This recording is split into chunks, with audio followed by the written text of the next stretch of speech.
Coach, as you've been in camp for a couple of days now, how are things shaping up ahead of the first match on Saturday? Look, it's not been easy. We know the league hasn't been in full swing. So we worked on a few things that we felt, not just for now, but for WAFCON as well, because we can't work when we start there. So there's a few things that we've worked on, but otherwise the energy has been really good. It's been good to be back in camp and get ready for the next stage of our preparation for WAFCON.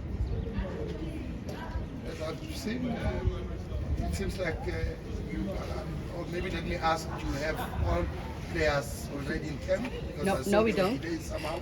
No, we don't. Unfortunately, the weather in the USA has delayed some of our players. Jermaine arrived last night. We still have Hilda, Amu, and Shakira still in the US. They flew last night due to weather delays. It's unfortunate they were supposed to arrive already, but there's nothing we can do with that with the weather. So they'll only arrive tomorrow night. And there's been a withdrawal already confirmed from the team. Yes, Mavis Mayakani is withdrawn due to illness, and we called up Tanner from JVW, who was also in the Lesotho camp, like for like, a striker, to replace her. Coach, you've called up a team that is full of experience, but there's also some young players on this team, like me, for example. What are you hoping to see from these young players and also integrating them into the main team? Look, we had the camp against Lesotho, and we wanted to have a look at players to make the core group bigger. So we wanted to make sure that some of the players that did really well against Lesotho, that we bring them in with a more senior group and see how they can raise their levels, how they can integrate with a more senior group. Because we're also looking at making the group bigger. As I said, we had injuries in November last year and the year before, and the reason why we were doing that was because of the camp, to make sure that we don't get ourselves into that position again, where we're struggling and looking around for players in certain positions because we haven't covered all our bases. And as I said, it's an opportunity for them to raise their hands for WAFCON because the final squad has not been selected yet. Coach, the experienced players would sort of, for you, not be a mind-blowing thing in terms of selection for AFCON. But in relation to the previous camp that you had with the younger players, are you sort of getting an idea of what sort of the full team would look like? Like I said, with these experienced players, you already have an idea in terms of who you probably pick. But are you also just getting a sense of what type of how the team is going to shape up like? Look, form also plays a huge part. It doesn't matter where you play. If you're not playing regularly, it becomes a challenge. And form also plays a huge part. And we're always looking at mixing, the blend of youth and experience because it's really important. The youth bring the energy, they bring something different because they haven't played against the likes of the team, so they can't think back to things that they've done wrong. So they bring that. We're looking at having something similar, but we're also looking at a lot more versatility. When you go to a tournament and you don't have that and you have a couple of injuries or you have players not being well, then there's a problem because you haven't covered all your bases. So a lot of versatility will be really, really important because we want to cover all our bases. I think we prepared really well in that essence for 2022, but this one's a different one because the game evolves, everything evolves, and with everyone stepping up, we got to have some other plans in place to make sure of that. I just want to rectify one thing. The players are arriving tonight, they left Wednesday night, so they'll arrive tonight, not tomorrow. Coach, I know you touched on it when you announced the squad. Just a little bit more about the significance of Mpumi if she gets a chance. And then, she will get a chance, not if. I think we learned our lesson in the last qualifiers when we brought Janine in because first of all you have to win the game. First of all you have to get a result, and with all the pressure going around that, we missed that chance to play her. And we had conversations with Mpumi last year already, and unfortunately we didn't play at home for most of the end. Before that it was qualifiers, and you want to give a farewell at home more than anything. So conversations was had, and we've already decided that when we get the opportunity, we could have brought her in the earlier camp, but she played with most of these players, so it's a perfect way to bring her in, to give her that farewell and to give her that 150th cap. So she definitely will play during one of these two games. And what has she meant to this team? Mpumi came in as a 15-year-old, and when I saw her play the first time, I was sort of stepping out and she was stepping in. She was the revelation. very gifted, very skillful, and she's been part of a lot of the success of the national team, and the experience that she brings, that she brought to the younger players that came in was second to none. So we cannot thank her enough, and I think we learn from other countries as well to say thank you to players when they've given good service, because many a times countries don't do that, and we feel that it's a must to say thank you. It's a must to give them a proper farewell. It's a must to give them a proper send-off, because to say thank you for what they've done for the country and what they've added, not just to the team, but to other individuals who've obviously tapped into the experience, and seeing always, doesn't matter where she plays, with that smile on the face. I think that is what people should remember about her.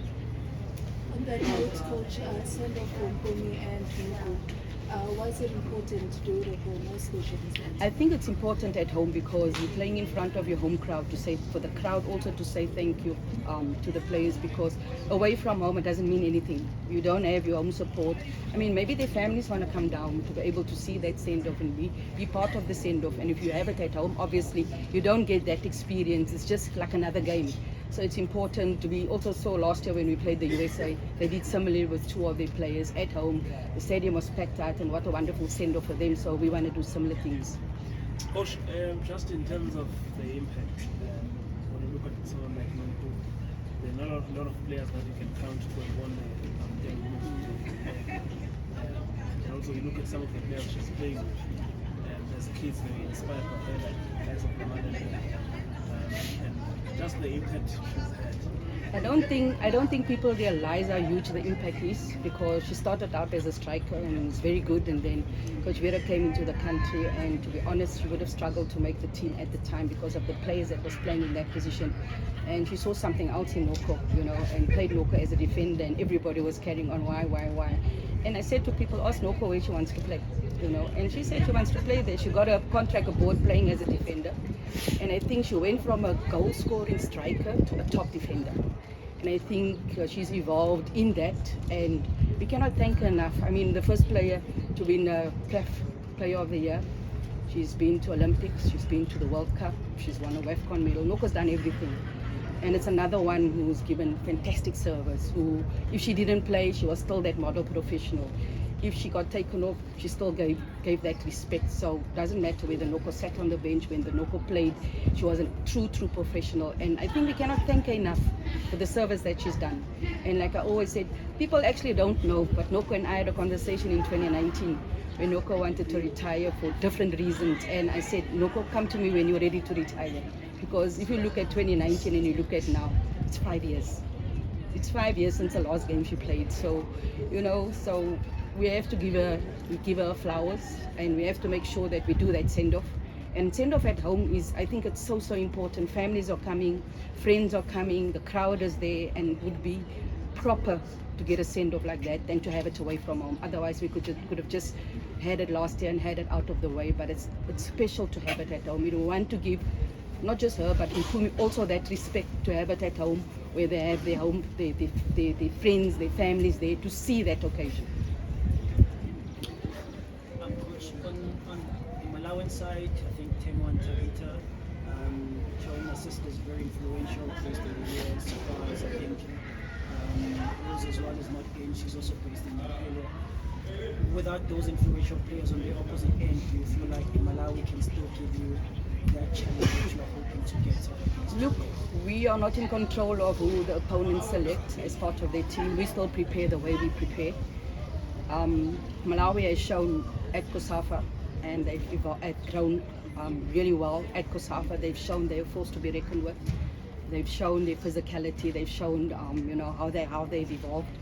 We looked at them against Zambia. Even in the second game, Tema was not there. So, they can play without their big players, and we're going to take nothing for granted.